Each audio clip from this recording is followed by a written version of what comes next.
Selamat datang ke Draft TV. Jika anda baru menonton kami, jangan lupa menyokong kami dengan menekan butang subscribe dan tekan butang loceng agar anda tidak terlepas sebarang informasi dan cerita menarik dari kami. Anda tak tahu, kami bagi tahu. 5 kejahatan Mustafa Kamal Atatürk terhadap orang Islam yang tak mungkin dapat dilupakan. Mustafa Kamal Atatürk merupakan Presiden Turki yang pertama dalam sejarah dunia. Dia dianggap sebagai bapa pemodenan Turki moden yang mana namanya sangat dibanggakan dan diberikan gelaran Atatürk yang bermaksud bapa orang Turki. Mustafa Kamal Atatürk adalah seorang Yahudi yang menyamar menjadi seorang Islam untuk menghancurkan Islam itu sendiri dari dalam. Mustafa Kamal Atatürk dilahirkan pada tahun 1881 di kota Salonika yang ketika itu merupakan taklukan Khalifah Uthmaniyah.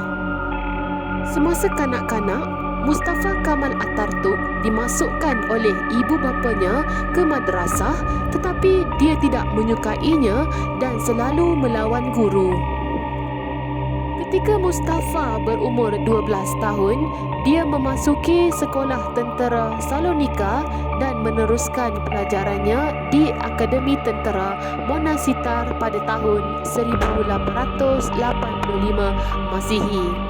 Dia kemudiannya menyambung ke Akademi Tentera di Istanbul dan menamatkan latihan ketenteraannya pada 1907 Masihi dan seterusnya ditugaskan di kamp tentera Batalion Ketiga di Salonika. Ini menjadi permulaannya dalam memerangi pemerintahan Khalifah Uthmaniyah dan sebagai seorang penentang agama Islam. Sebagai seorang graduan dari Akademi Tentera, dia telah mengingatkan dan mempengaruhi rakan pegawainya agar tidak tertipu dengan dunia pemikiran Islam. Ketika menjadi Presiden Turki yang pertama, Mustafa Kamal Atatürk telah memperkenalkan undang-undang baru yang sangat bertentangan dengan ajaran Islam bagi menghapuskan pengaruh Islam di Turki.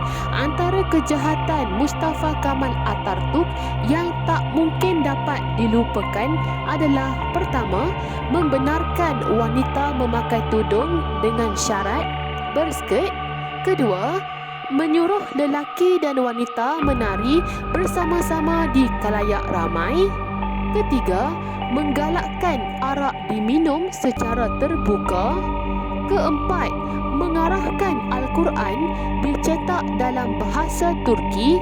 Kelima, menukarkan azan ke dalam bahasa Turki.